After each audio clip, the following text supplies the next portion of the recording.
জবকার্ডধারীদের নিয়ে সম্মেলন করল তৃণমূল। উপস্থিত ছিলেন বিধায়ক। রবিবার বিকেলে পশ্চিম মেদিনীপুর জেলার নারায়ণগড় ব্লকের বাকরাবাদ গ্রাম পঞ্চায়েতের খালিনাতে জবকার্ডধারীদের নিয়ে সম্মেলন করল খালিনা বৌদ্ধ বাকরাবাদ তৃণমূল কংগ্রেস। উপস্থিত ছিলেন নারায়ণগড় বিধানসভার বিধায়ক সূর্যকান্ত অট্ট, নারায়ণগড় ব্লক তৃণমূল কংগ্রেসের সভাপতি সুকুমার জানা, জেলা যুব তৃণমূল কংগ্রেসের সাধারণ সম্পাদক স্বপন মাইতি, নারায়ণগড় ব্লক এসসি সেলের সভাপতি সুশান্ত ধল, অঞ্চল নেতৃত্ব তরুণ বসু সহ অন্যান্যরা। সম্মেলনে লটারি খেলার মাধ্যমে জবকার্ডধারীদের হাতে পুরস্কার তুলে দেওয়া হয়।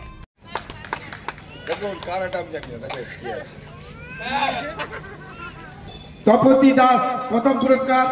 তপতি দাস এখানে চলে আসুন, ট্যাং আছে দাদা, আবার তুলুন।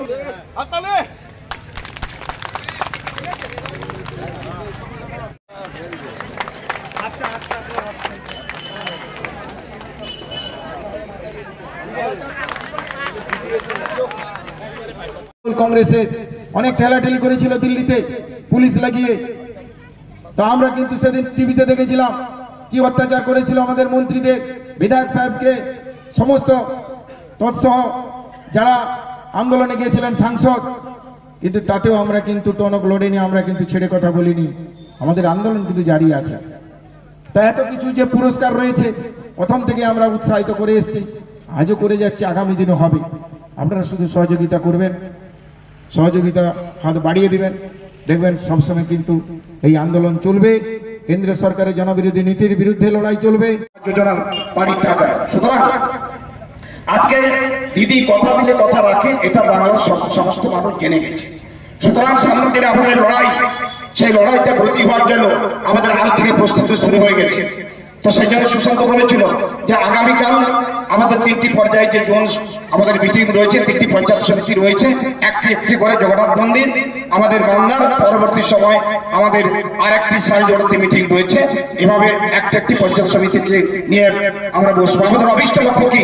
আমাদের অভিষ্ট লক্ষ্য প্রথমত যে আমাদের যে ভোটার লিস্ট রয়েছে, সেই ভোটার লিস্টটাকে ঠিকঠাক ভাবে অর্থাৎ ত্রুটিমুক্ত আমরা ভোটার লিস্টকে আমরা তৈরি করবো, যার ফলে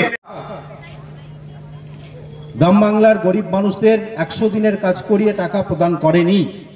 আপনারা এই এলাকার বহু মানুষ 100 দিনের কাজ করেছিলেন। আপনারা বিভিন্ন সময় আমাদের নেতৃত্বদের বলতেন যে আমরা কাজ করেছি এলাকায়, কিন্তু টাকা পাইনি। তার পরবর্তী পর্যায়ে আপনারা জানেন এই পশ্চিমবঙ্গের আমাদের দলের বহু নেতা নেত্রী, আমাদের বিধায়ক সাহেব সবাই এই 100 দিনের কাজের টাকার জন্য দিল্লি পর্যন্ত তারা দরবার করেছেন। এবং মমতা বন্দ্যোপাধ্যায় কেন্দ্রের টাকার মুখাপেক্ষী না হয়ে বাংলার মানুষের জন্য একটা নিজস্ব তহবিল গঠন করে বাংলার প্রত্যেকটা গরিব মানুষ যারা 100 দিনের কাজটা করেছিল সেই মানুষদের টাকাটা পৌঁছে দিতে আমরা পেরেছিলাম। আপনারা প্রত্যেকে টাকা পেয়েছিলেন তো নাকি? প্রত্যেককে টাকা আমরা দিয়েছিলাম। প্রতিহিংসা পরায়ণ, মতলবী, উদ্দেশ্য প্রণোদিত ভাবে কোনো প্রায় সময় কথা বলে। ইদানিংকাল পশ্চিমবাংলার সব ভারতবর্ষে একটি জোরদার কথা তা চালু হয়েছে। একটা ভাষণ বিজেপির লোকেরা দিচ্ছে, হিন্দুরা সব এক। তার প্রধানমন্ত্রী নরেন্দ্র মোদী আরব কান্ট্রিতে গেলে হাত জোর করে টাকা চায় মুসলমানদের কাছ থেকে।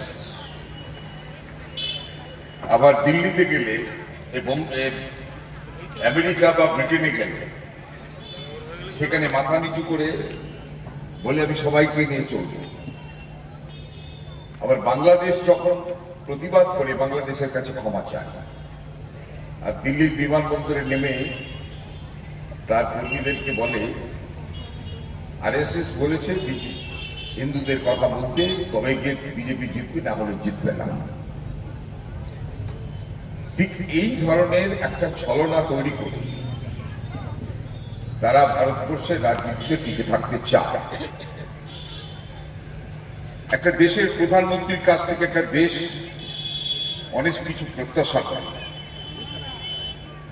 দেশের মানুষ কেমন থাকবে, দেশের দারিদ্রতা দূরীকরণ হবে, দেশের ইন্ডাস্ট্রি হবে, দেশের এডুকেশন সিস্টেম সুন্দর করে চলবে, দেশের স্বাস্থ্য ব্যবস্থা ঠিকভাবে হবে, হিন্দু মুসলিম খ্রিস্টান জৈন পারসী দেশের মানুষ সুখে থাকবে, ভালো থাকবে।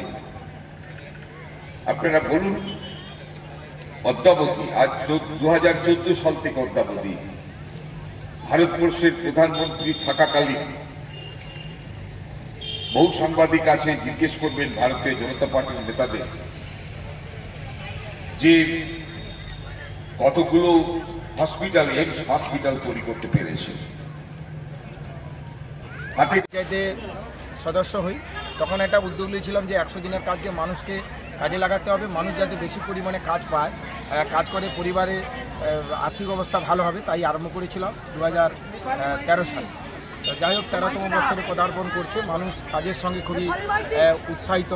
তবে কেন্দ্র সরকার টাকা কাজ করা সত্ত্বেও না দিল না মোদী সরকার, কিন্তু আমাদের মুখ্যমন্ত্রী মমতা বন্দ্যোপাধ্যায় মাননীয় সমস্ত জব কার্ড হোল্ডারদের টাকা দিয়েছেন, ওনাকে অসংখ্য ধন্যবাদ।